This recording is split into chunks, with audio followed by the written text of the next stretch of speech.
I really would like to thank you for giving me the possibility to share the results that I'm presenting on the behalf of all the authors that are indeed involved in this study.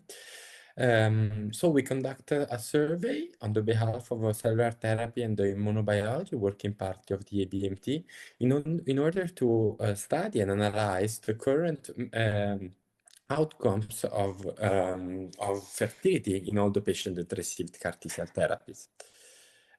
We were very surprised that we indeed saw that more patients that we expected indeed had some pregnancies after CAR T-cells. In particularly, we report here 23 pregnancies after CAR T-cells, and this is the largest report of pregnancies that have been reported.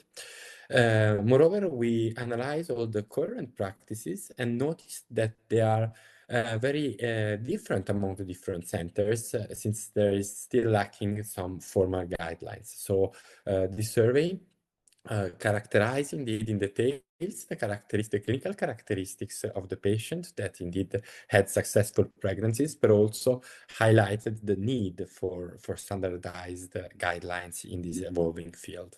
So at the moment, there are a few studies that are indeed analyzing the long-term outcomes, in particular in gonadical function for patients that underwent CAR T-cells. In particular, there is a similar study dated of 2022 involving an American patient from the CTIWP registry.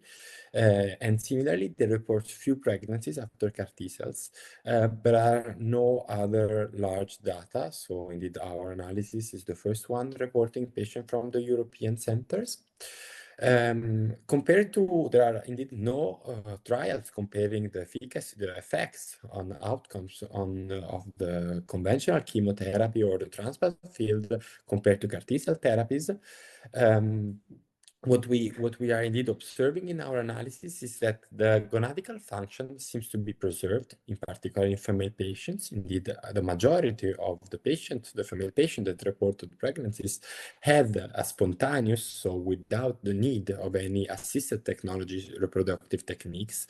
So it seems that at least in the cohort of patients that we reported, indeed there is a preserved gonadical function. This is not the case in particular in the field of transplantation, in which we know that heavy chemotherapy cycles or a lot of previous number of chemotherapy indeed impact on the fertility outcome of patients.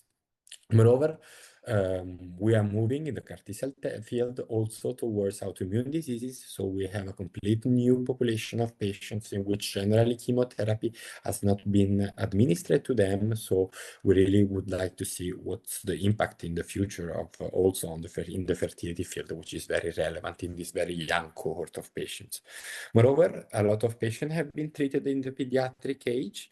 So they are now aging, and we think that in the next future, we will see a number of pregnancies in the patient treated when they were peds. And since CAR T-cells have a good efficacy in disease control, in particular in lymphoblastic leukemia, we think that in the next future, some of those patients could indeed achieve pregnancies. Okay, so this was the last part of our survey, and we observed that there is very different approaches in regarding this field. The first difference is that a number of centers are administering only CAR T therapy, while others are administering therapy from the beginning, from the diagnosis to the CAR T cell field. And of course, the procedures of fertility are very different among these two different systems. Of course, in Europe, we have some differences across the different countries. What we notice is that there's still lacking at all some guidelines. So this work is highlighting this need. We really need a consensus of experts that could indeed determine which are the best technology at the moment available. As I was mentioning before, a number of patients, in particular in the female population, did achieve pregnancies with no assisted procedures, but we do recommend, as always, in all our patients to perform indeed cryopreservation, both in male and female population, in order to have better fertility outcomes. But at the moment, we are unable to provide formal guidelines, and we really need to move this field on.